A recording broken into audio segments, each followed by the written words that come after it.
మేడ్చల్ జిల్లా ఎల్లంపేటలో చిన్నారి లక్ష్మీ ప్రసన్న హత్య కేసుపై పోలీసుల దర్యాప్తు కొనసాగుతోంది.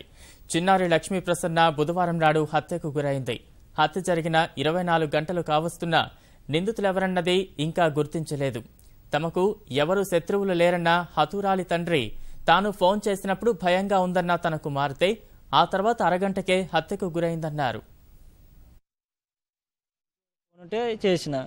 చేస్తే మా పాప చిన్న పాప ఎత్తి ఏందమ్మా ఎక్కడ ఉన్నామంటే ఇంట్లో ఉన్నాను డాడీ, అక్క పడుకుంది అన్నది. నాకు కొద్దిగా భయంగా ఉంది అన్నది. భయం ఎందుకమ్మా అంటే ఎవరు లేరు అన్నట్టుగా భయపడుతుందంటే నేను భయపడకమ్మా అని చెప్పి 4-5 నిమిషాలు మాట్లాడినా భయం పోవాలని.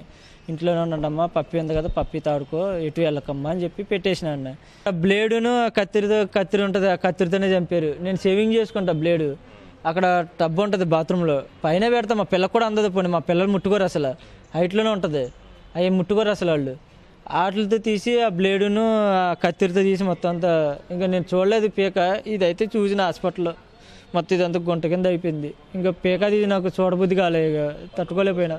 2 పళ్ళు ఓసుకొట్టి అక్కడ పడేశారు. ఎవరు చంపారు, ఎందుకు చంపారు కూడా మాకేం అసలు అర్థం కావట్లే.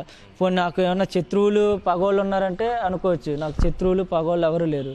నేను ఎప్పుడు ఎవరితో ఒక గొడవ పడను, అసలు నా దగ్గరికి ఎవరు గొడవకు రారు, నేను పడను. అసలు క్లూ ఉంటేనేమో వాళ్ళు కూడా ఏదైనా మాకు సహకరిస్తారు. నాకు తోచినంత నేను సహాయం చేస్తాను వాళ్ళకి. ఇక దేవుడిదే, అది ఎట్లా పోయిందన్నది ఇంకా దేవుడిదే. ఇంకా సాయంత్రం 4 గంటల ప్రాంతంలో మాకు సమాచారం వచ్చింది ఏంటంటే, ఎల్లంపేటలో సాయి ప్రసన్న అనే ఒక 7 ఏళ్ల బాలిక గొంతు కోసి బాత్రూంలో రక్తస్రావంతో పడి ఉండగా మేడ్చల్లో హాస్పిటల్కు తరలించారని మేము వెళ్ళి మేడ్చల్ లీలా హాస్పిటల్లో కనుక్కుంటే అప్పటికే వాళ్ళు చెప్పారు తీసుకురావడానికంటే ముందే మరణించిందని. మేము నేరం జరిగిన ప్రదేశం పరిశీలించగా ఇంట్లో బాత్రూంలో చాలా బ్లడ్ పడి ఉంది బాత్రూమ్ ఫ్లోర్ మీద. అట్లాగే ఒక సేవింగ్ బ్లేడ్ అండ్ ఒక చిన్న కత్తెర, ఇవి కూడా నేరస్థలం నుంచి స్వాధీనం చేసుకున్నాం. ప్రస్తుతానికి మేము ఎవరిని అదుపులో తీసుకోలేదు, ఇంకా పూర్తి స్థాయిలో విచారణ జరపలేదు. ముందు లభించే సాక్ష్యాలను బట్టి మేము ఎవరు చేశారో నిర్ధారించగలుగుతాం. మాకు సాధ్యమైన అన్ని కోణాల్లో దర్యాప్తు చేసి నిందితులు ఎవరో తేల్చేందుకు ప్రయత్నిస్తున్నాం.